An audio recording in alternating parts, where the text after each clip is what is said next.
everybody. Welcome to the Sales Enablement Society and AA-ISP Digi-Cast. I'm Scott Santucci. This week, I'm going to be the host, and I'm going to be asking questions of Bob, and I'm going to make sure I point the right way. Bob, welcome, and thank you very much for joining. Oh, it's my pleasure. It's great to be on this second edition with you, Scott. So here's what we're going to do. The style that we're working on is 1 week, Bob asks questions. This week, I ask questions. So I have 3 questions. I only gave Bob a little bit of insight on it. So my first question would be, many of us in the Sales Enablement Society would love to know more about AA-ISP. What's your origin story? Where did you come from? How did it get started? It dates way back to the, 1993. In 1993, so what's that, 25 years ago, I took a job in telesales. Back then it was called telesales. And I didn't know what to expect. I called up a guy, hey, what is this? He goes, it's sales. You just happen to do it remotely. And I go, cool. So after about a year, I fell head over heels in love with inside sales. And here's why. Back then, no doubt about it, we were the underdogs. We were the stepchildren. And, you wanted to graduate to field sales if you could just make it from phone sales to field sales. Wow, have times changed, right? But during that time of being the underdogs, I set on a personal mission to prove the value of inside sales. And I knew we were good and we could be just as good as the field salespeople. Well, in that journey, which lasted, 5 years, then 10 years, then 15, and in that journey, I wanted to get better. And I would look for resources and I couldn't find anything. I mean, back in 1995, I saw the American Marketing Association send out a big catalog of their annual conference. And I go, where's telesales? Oh, I found one thing that said a breakout session on phone sales. So I sent somebody to that because I was eager to have our management team get better. Well, over the years, I became a real student of everything inside sales. Many people would reach out to me to get my opinion. We began to form these little round tables. And from that idea, probably in 2003, maybe, I kept telling my wife of this recurring vision I had to start an association because people needed it. There was nothing out there. Finally, it took me way too long, but finally in 2009, a good friend of mine, Larry Reeves, he was in between jobs, and I said, "Let's do it now while you have the time." And I had taken a new job, which afforded me some flexibility, and we started it. And the very first conference in 2009 had 60 people. I went to my church. I grabbed the PA system. We set that up. The first video we played in the opening morning didn't play. Yeah. I so know these. Oh gosh, we can commiserate. But the thing took off like wildfire, and here we are today. Awesome. That's a great story. So to align with you a little bit, going back to the latter part of the 90s, I used to work for a guy way back then named Art Allen. And Art Allen, he actually has a private software company. It's several hundreds of millions of dollars now, Allen Systems Group. And his claim to fame was he would buy some mainframe products, and instead of selling them, he would sell them on the phone. And everybody thought it was crazy. And he's like, are you kidding me? I sell it at a lower price point. It was like a manufacturer's rep, how he got started. Let's sell a lower price point. I can bang through more of these. And then he used that money to buy more and more products and built a software company around it. And it's interesting how it's a ignored business model in a lot of ways. And I love the spirit that you had about trying to find, just sort of the tactic and building it up. So that brings me up to my second question. So what's your interest in working with us in the Sales Enablement Society? So who are we to you? I saw you guys come on the scene, and I followed you a bit, and I had a couple conversations with some of your founding members, some of your chapter members, chapter officers, and a lot of the stuff that keeps inside sales leaders up at night. A lot of that stuff is so intertwined with sales enablement that to me, it's an obvious collaboration point. So my litmus test is always, will it help the inside sales leaders? Will it help our members? That's litmus test number one. Clearly, a lot of the stuff that you bring to the forefront, that you talk about, that you try to dissect, that you try to get your arms around, a lot of that stuff is the foundation. It's the building blocks of what supports great inside sales, right? Culture, compensation, technology, people development, right? You got to have all those building blocks in place. And here's the gotcha. Scott, we've grown so fast as a profession. Inside sales is exploding. It's 15 times the growth rate compared to field sales. We're exploding. We're growing so fast we can't keep up with it. We can't. And think of all the things that Sales Enablement Society works on. If those foundational pieces aren't in place and solid, we're just going to be spinning the wheel. So super excited to share ideas, to get down and dirty, to roll up our sleeves and figure out some of these challenges. That's awesome. And I think that's a good transition point to my third question, and it'll give me some context about number two. So my third question, I'm going to say it bluntly because we're both salespeople, and that's the world's clear like that, but it's meant more in terms of how do we expand all of these things? So the blunt question is, what exactly is inside sales? And let me give some color on that, right? So some color on that would be having worn the management consulting hat before and worked with companies on how they design sales forces. Right now, sort of the vocabulary around a sales force is this one-size-fits-all model. And many sales forces are looking to find less expensive ways. And the inside sales model, or move everybody to a cheaper location model, or the hub model, is something that a lot of folks talk about. And what I notice is the productivity upside is never really discussed. So for me, I've seen so many different quote unquote flavors of inside sales. I'm curious, what does it mean? So your genesis of the phone, the banging the phone, I totally understand, like the telesales.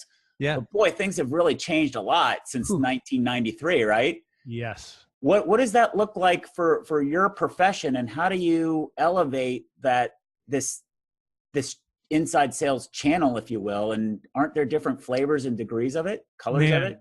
This is a fantastic question, and you may have to check how much time I'm going to spend on this because, look, way back when it was do it cheaper, make lots of phone calls, be additive, be incremental, but not be sales. Well, listen, today, you ask what inside sales is? It's sales, right? We have moved to the point that the customer, the person that the most important piece of the sales cycle, we keep forgetting about this, is the customer. The customer today wants to do what you and I are doing here instead of going into a conference room many times. It doesn't mean face-to-face is dead at all. It doesn't mean that. But today's buyer that sits in Mahogany Row as a decision maker wants to click into Amazon and have it shipped. That's the way they want to interact by and large. Now, inside sales better be really darn capable and smart and technically adept at their product. They got to be consultative. They have to be additive. But today's buyer has so much at their disposal via the web that they can, you hear the stats, they're X percentage down the sales cycle. It's true. There's truth. So today's inside sales, yes, there's a variety of roles. There's somebody that works on the top of the sales funnel. That's called the SDR, BDR. There's account management. There's sales executive. There's hunters, farmers. There's even inside sales engineers today. New jobs are being created all the time. There's a data specialist that is, getting data prepared so the sales rep doesn't have to do it. All those things are happening, but the big picture is, I can say inside sales is sales done remotely. That's a safe definition. It's done like you and I are doing via video, via text, via email, via phone calls, via social, via digital. That's an easy definition, but this here is becoming the de facto of how we communicate. Fast forward a little bit, you got some AI robots doing some stuff too. Things evolving, man. Yeah. So what's I think that you just sort of react to that as a human being, both emotively and logically. The emotive me part, like I so get it. Like I can see every one of those patterns. I can imagine talking to individual people in each one of those different scenarios. If you press me, I could name an individual that I have in mind, and I could talk about them, about what they do. Yeah. The flip side of it is, as simple as that does, we can match individual people to each one of those patterns that you talked about. Yeah. The difficulty is there's so many of those different flavors. How do you communicate that inside to a company so that they can create a sales force? Because then to them, it sounds complicated as all get out, and they want to tune their ends out, go, nah, I don't want to hear you anymore. Well, Scott, listen, another great point you bring up here.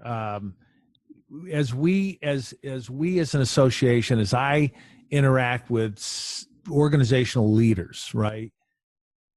And if we look at this evolutionary chart from this side to that side, and this is, just make the dials and, just sell.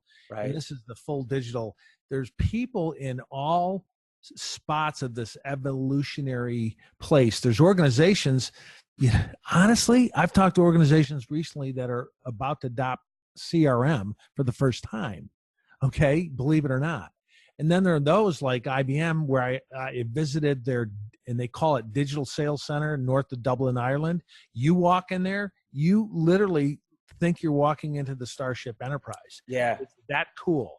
So back to your question, how do we define it? How do we keep it simple? How do we talk with leaders?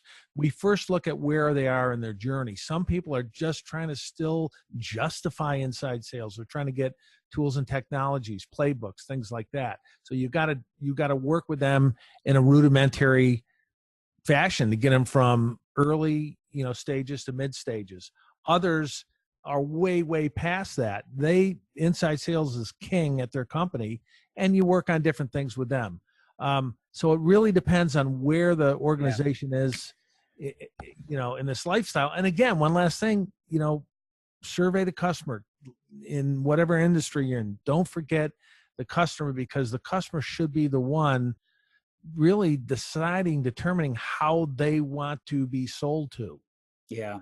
So our first couple batches of these, we're going to go a little long because we're filling out. We will get to a point where we get into 10-minute chunks. Yeah. Let me give you some feedback and wrap this up, and we'll get ready for our next one.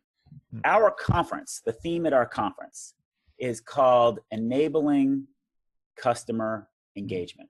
I like it. And the reason that I like that theme so much is all the points that you're talking about. I'm imagining all the conversations that I've had, and some of the topics I've heard marketers say, well, why don't we own inside sales then? Mm-hmm. We're the ones who own the customer. And I've seen some industries move that way. And when you look at the business case, it makes a lot of sense. So I think part of what would be valuable, then on the flip side, as a salesperson all my life, that saying that even makes me feel a little unholy. But then the next thing is, when you look at sales enablement, the way that I like to think about it simply is the supply chain behind sales, and how do we streamline it? Yeah. So how do we streamline the supply chain behind sales if we have all of these different flavors of inside sales? How can our two organizations work together where if you can say, here's sort of a pattern, yeah, then we can say, well, here's an enabling pattern that goes with it. Yeah. And then you take, this is the customer engagement model, and all the measurement, the sales force, and then here's the supply chain behind it, and then 1 + 2 = 17, because it's huge economies of scale. How do we create those kinds of patterns is not something that I have the answer for yet, but what we're going to do is we're going to create a space inside our conference, and we're going to design that in to figure that out. And I'm going to invite you to participate. I'm going to invite anybody from the AAISP to help us figure it out. We're going to do that in a very collaborative way, and stay tuned for that. And if you're a Sales Enablement Society chapter head, let me sort of make the plug, and then I'll let you get the last shot in, Bob. Yeah. If you're a Sales Enablement Society chapter head, I invite you to have a very challenging, not like jerkish, but challenging, like let's put some issues out on the table and have a challenging meeting. Flip it around and not say, what are the best practices? Let's flip it around and ask, what do you need? But then also challenge those inside sales people at AAISP. What's your role? What's your scope? Where are you not outside sales? And I think if we can have those conversations about clarity, it's going to make both of our organizations find better ways to support each other. So it's my call out to the society folks. Bob, you have the floor. You have your last shots. Hey, Everything listen. you, and then we're wrapping it up. I'm going to kind of challenge you. I love your idea about your at your conference kind of building this thing, and you said some things which resonated. So if you think about inside sales as an umbrella, yes, you have different roles. You have a prospecting role sometimes, account management, so on and so forth. That's all fine and good. But nowhere have I've seen some people say, here's the tech stack you need. But think about the tech stack. Is that sales enablement? Sure. It's one sliver of it, right? It's one piece of the pie. How about something that says, here's the full pie, the full sales enablement pie. And if you're a best in class inside sales organization, you need this, and that. I love it. You can define that. We'll be right there helping you and working together on it. Amen, brother. So you guys can see why why Bob and I get along so well. So that's what we're going to do. When you watch this, give us ideas on some topics. Volunteer to lead some of these activities. We can't do it all ourselves. We need the help. And these are the questions that we need to be asking, because all of our functions are changing in front of our eyes super quickly. And we need the help. So please find ways to get engaged. Look for more of this from Scott and Bob, and take care. Sounds good. Oh, see you later. See you later. You got it right. Bye. No, you had it right the first time. Take care.